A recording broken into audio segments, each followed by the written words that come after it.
बस बस, बहुत आनंद ले लियो लल्ला। बस अब दूध पी ले।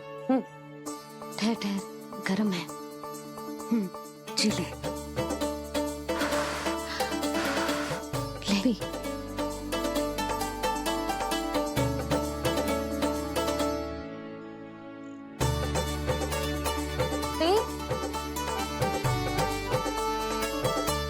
मैं ना होती तो ना जाने क्या हो तो तेरा।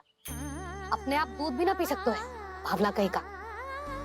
आपकी इस प्रेम के लिए तो मैं धरती पे आया हूँ मैया। मैं भी यही सोच रहा हूँ यशोदा कि तुम ना होती तो मेरा क्या होता। इसी बात पे थोड़ा दूध और कजू खाने को दे दो। अरे मैं तो भूल ही गई।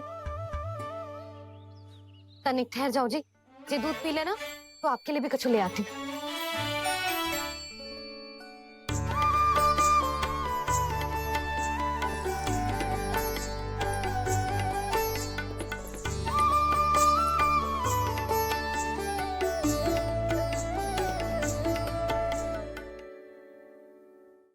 प्रणाम महाराज। आपकी आज्ञा के अनुसार बिल्कुल वैसा ही पत्र तैयार किया है जैसा आप चाहते थे।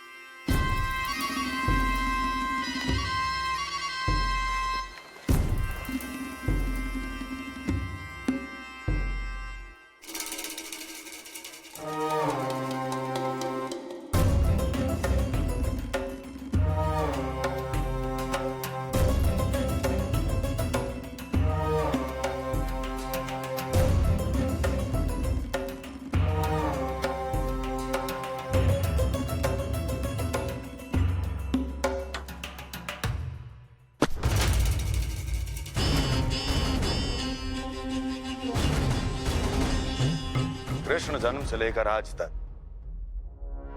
ये मेरी सबसे महत्वपूर्ण योजना है। इसका सफल होना निश्चित है दूत, किंतु केवल वही करना जैसा मैंने कहा है। जाओ।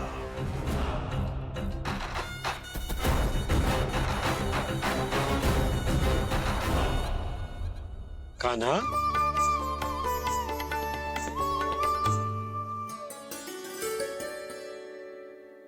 क्या होगा?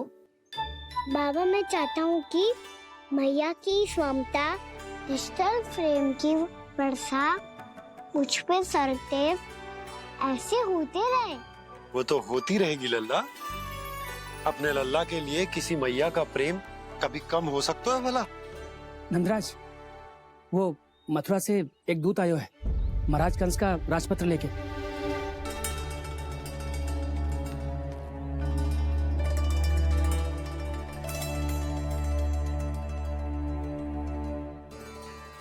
कान्हा अब क्या करने वाला है? तेरे बाबा कहाँ गए? हाँ? कंस मामा का खेल आरंभ हो गया है, पर मैया वो सब सुनेगी तो व्यर्थी चिंतित हो जाएगी। बस थोड़ा बाहर गया मैया, कछु खाइए से। बाहर इस समय? मैया क्या होगा? मैया देखो ना, पीठ पे कछु हो रहा है। मेरा हाथ ना पकड़ो, आप करो ना। दिखा यहाँ। क्षमा करना मैया, पर अभी बाबा को ही संभालने दो ये सब। कहिए, क्या संदेश लाए हैं आप? नहीं नंदराज नहीं। महाराज कंस का आदेश है कि ये संदेश सभी गांव वालों के साथ ही पढ़ा जाए। ठीक है, मैं गांव वालों के सामने पढ़ दूंगा, पर मुझे तो दीजिए पढ़ने के लिए। महाराज की आज्ञा का पालन करना आपके लिए भी आवश्यक है नंदराज। सभी गांव वासियों की सभा बुलाइए। बंसी, सभी गांव वालों की सभा बुलाओ। राजपत्र में ऐसा क्या संदेश भेजो है कंस ने? अब मेरे पत्र को पढ़कर सब भौचक्के रह जाएंगे। और वो कृष्ण, उस कृष्ण के पांव के नीचे से तो भूमि खिसक जाएगी, आकाश फट पड़ेगा, बिजलियां गिर जाएंगी। प्राप्ति, ओ प्राप्ति, कंस का पत्र स्वयं को बहुत अधिक शक्तिशाली समझता है ना वो। अब देखता हूं कैसे वो इस महासंकट का सामना करता है। वो कृष्ण, वो अपनी मृत्यु स्वयं चुनेगा या मृत्यु की वेदी पर चढ़ा देगा प्रिय वृंदावन वासियों को।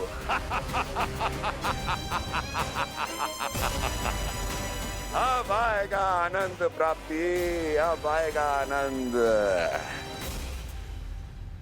सबको इकट्ठा करवा के ही पढ़वाएगो। अवश्य ही कोई विशेष संदेश दिया होगा कंस ने। मैं भी यही सोच रही हूँ सुलक्षणा जी, कछु ना कछु तो विशेष है, पर जे हो क्या सकता है? ऐसा क्या हो सकता है? सभी गांव वासियों के सामने कहा जाए, कछु तो विशेष अवश्य लग रहा है। बाहर इतना कोलाहल क्यों हो रहा है? मैया, मैया, अब क्या होगा? मैया देखो ना, सर पे कछु हो रहा है।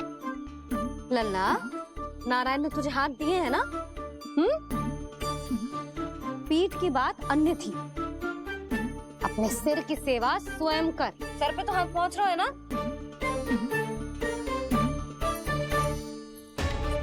मैया सुनो ना, मैया देखो ना, तीव्र कर कछु हो रहा है। मैया देखो ना, तीव्र कछु हो रहा है।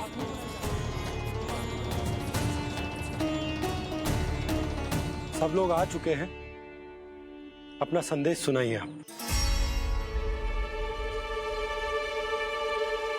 गोपराज नंद और सभी वृंदावन वासियों को सूचित किया जाता है कि मथुरा अधिपति और आप सभी के महाराज कंस ने कल सुबह भव्य पूजा का आयोजन किया है। इसके लिए राज्य को वृंदावन के क्षेत्र के निकट यमुना नदी के मध्य में खिलने वाले 1 कोटि कमल के पुष्पों की आवश्यकता है। इसीलिए आप सभी को यह आदेश दिया जाता है कि ये सभी कमल के पुष्प प्रथम पहर से पहले राजसभा में पहुंचा दिए जाए। इतने सारे वो भी प्रथम पहल से पहले कैसे हो सकते हैं? यदि आप ऐसा करने में असफल रहे तो इसे राज आज्ञा का उल्लंघन माना जाएगा और राजद्रोह के आरोप में आप सभी को कड़े से कड़ा दंड दिया जाएगा। स्मरण रहे, यदि कल की पूजा में इन 1 कोटि कमल के पुष्पों का ना पहुंचने के कारण कोई व्यवधान आया तो समस्त वृंदावन वासियों को दोषी माना जाएगा और पूरे गांव को निवासियों सहित धूल में मिला दिया जाएगा। कल प्रथम पहर तक का ही समय है आप सबके पास।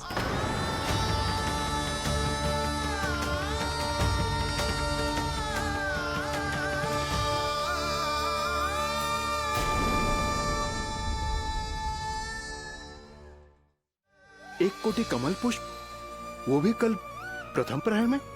ऐसे कैसे संभव है? और कोई साधारण पुष्प ना, यमुना नदी के मध्य खिलने वाले विशेष कमल के फूल चाहिए उन्हें। लेकिन यमुना नदी में तो कालिया नाग ने विष घोल के रखा है, तो फिर कैसे हो पाएगा? यह संभव है। हमारी मृत्यु का संदेश भेजा राजा कंस ने। सदैव की भांति इस समस्या पर भी गांव के बड़े ही विचार करेंगे। बालकों का यहाँ होना उचित ना है।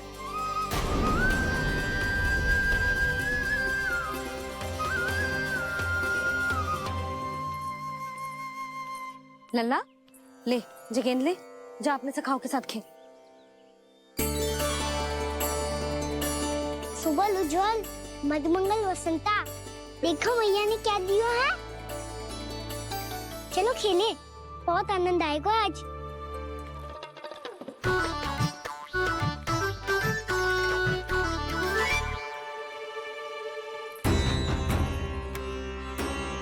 भानु, बंसी, जाओ और शीघ्र ही वो घेरे का कार्य समाप्त करो।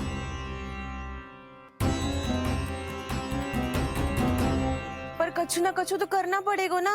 पर हम कर ही क्या सकते हैं? पुष्प लाने को और कोई उपाय है भी तो ना। मैं चला जाऊंगा जमुना जी में। वैसे भी मेरे जीवन के कितने दिन शेष बचे हैं। गांव के लिए, समाज के लिए कुछ करके मरूं, तभी तो शांति मिलेगी। ना काका, यदि आप उस विषैले जल में छलांग लगा भी दोगे, किंतु 1 कोटि कमल पुष्प एकत्रित कर पाना आपके लिए संभव ना है। इससे अच्छा है कि मैं चला जाऊं। यदि मैं मर भी गया तो मेरे पीछे रोने वाला कोई ना है। किसी को कहीं जाने की आवश्यकता ना है। गोप नरेश होने के नाते ये मेरा कर्तव्य है कि मैं आप सबकी रक्षा करूं। नंदराज, आपको जाना है तो जाओ। हरिया, काका, भैया सब चले जाओ। लेकिन आपको पता है वहाँ का जल कितना विषैला है। आप लोग एक क्षण भी जीवित नहीं रह पाओगे। फिर कैसे इकट्ठा करेंगे 1 कोटि कमल पुष्प? आप बात तो सही कह रही हैं शांति। उस दुष्ट कंस ने ऐसी मांग रख के हम सबको फंसा दी। हम में से कोई भी क्यों ना चला जाए, अरे इस संकट का समाधान ना निकले को।